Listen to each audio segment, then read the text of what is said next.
नमस्कार, मी प्रसन्न जोशी. आपण पाहताय महाराष्ट्र देश आणि आताची सगळ्यात मोठी बातमी आहे. शरीर सौष्ठवपटू आणि पनवेलचा नायब तहसीलदार सुहास खामकरला 50,000 रुपयांची लाच घेताना अटक करण्यात आलेली आहे. रंगेहात अटक झालेली आहे. रायगडच्या लाचलुचपत प्रतिबंधक विभागाच्या अधिकाऱ्यांनी ही कारवाई केली आहे. 7/12 उतार्यात नाव टाकण्यासाठी सुहास खामकर आणि त्याच्या साथीदारांना 60,000 रुपयांची लाच मागितली होती.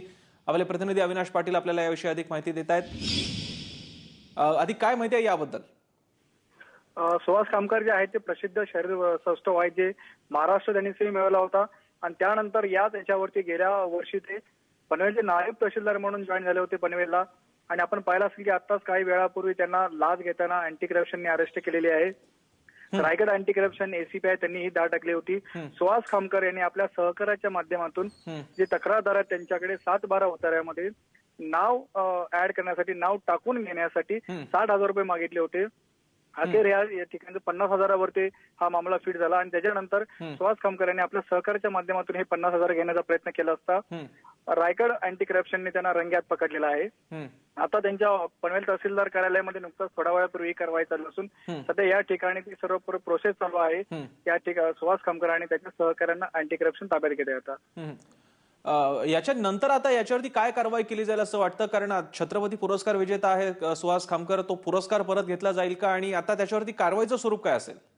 नक्कीच आपण पाहिलं असेल की सुहास खामकर एक नाव मोठं आहे का, त्यांनी क्रीडा क्षेत्रामध्ये नाव कमावलं होतं आणि त्यामुळे ह्या सर्व प्रकरणामध्ये त्यांचं नाव आल्यामुळे आणि विशेष म्हणजे रंगेहात त्यांना 50,000 रुपये घेताना अरेस्ट केल्यामुळे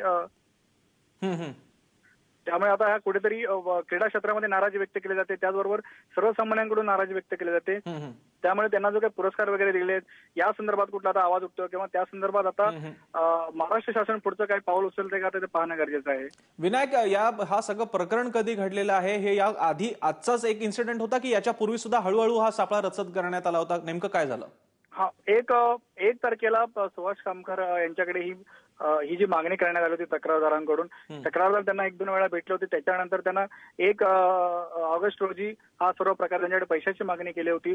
60,000 रुपये मागितले होते आणि त्याच्यानंतर आज 60,000च्या जागी 50,000 देतो अशा प्रकारचं तक्रारदारांना मान्य केलं होतं आणि अखेर आज 4 दिवसानंतर ते पैसे स्वीकारण्यासाठी सुहास खामकर यांनी आपल्या सहकाऱ्यांना पाठवलं होतं. तक्रारदारांना असं सांगण्यात आलं होतं की तुम्ही मला न देता माझ्या सहकाऱ्यांकडे ते पैसे द्या आणि सहकाऱ्यांकडे पैसे देताना मग अखेर अँटी करप्शनने हा सर्व सापळा रचला आणि याच्यामध्ये सुहास खामकर आणि त्याचा सहकारी अडकल्याचं दिसतंय आपल्याला. विनायक, धन्यवाद तुम्ही दिलेल्या या सविस्तर माहितीबद्दल. अतिशय धक्कादायक महत्त्वाची बातमी आपल्या समोर आलेली आहे. सुहास खामकरला लाच घेताना अटक करण्यात आलेली आहे. आंतरराष्ट्रीय ख्यातीचा शरीर सौष्ठवपटू सुहास खामकर. आपण बघूयात सुहास खामकर कोण आहे, त्याची एक संक्षिप्त परिचय ग्राफिक्सच्या माध्यमातून. 9 वेळा मिस्टर इंडियाचा किताब पटकावणारा आहे सुहास खामकर. 2 वेळा मिस्टर आशिया किताबावरही सुहास खामकरनं नाव कोरलं होतं. 2014 साली मिस्टर आशियाचं कांस्य पदक त्यानं मिळवलं होतं. सलग 3 वेळा महाराष्ट्र श्री जिंकण्याचा पराक्रमही त्यानं केला होता. अतिशय उत्तम करिअर आणि आपल्या क्षेत्रामध्ये नाव कमावलं होतं. शिवछत्रपती पुरस्कारानं महाराष्ट्र सरकारकडून गौरव झाला, दखल घेतली गेली. सुहास खामकरला आधी तो TC या स्वरूपामध्ये काम करत होता, पण त्याच्या या सगळ्या कर्तबगारीची दखल घेऊन त्याला नायब तहसीलदारपदी नियुक्ती करण्यात आली. पण ही आता घटना घडलेली आहे. आपल्याला याविषयी अधिक माहिती देत आहेत, चर्चा करतात आपल्यासोबत आपले स्पोर्ट्स प्रतिनिधी वैभव परब. वैभव, हा सगळा दुर्दैवी प्रकार आहे. एका माणसाचं करिअर आपण सगळे महाराष्ट्रीय म्हणून त्याच्याकडे बघत असतो. सुहास खामकर एवढा आपण त्याच्यावर कव्हरेज पण केलं होतं, पण आता ही घटना घडलेली आहे. आता काय होईल असं वाटतं? प्रसन्न, नक्कीच आता ही खूप दुर्दैवी घटना म्हणावी लागेल. हा नेमकं काय प्रकरण होतं हे सुहासकडूनच ऐकायला आपल्याला खूप म्हणजे नेमकी काय घटना होती ती सुहासच्या तोंडातून ऐकलेलं खरं काय आणि खोटं काय हे कळू शकतं. पण एकंदरीत ह्या सगळ्या प्रकरणामुळे कुठल्या तरी म्हणायला गेलं तर खेळाचं नुकसान, शरीर सौष्ठव या खेळाचं नुकसान झालेलं आहे.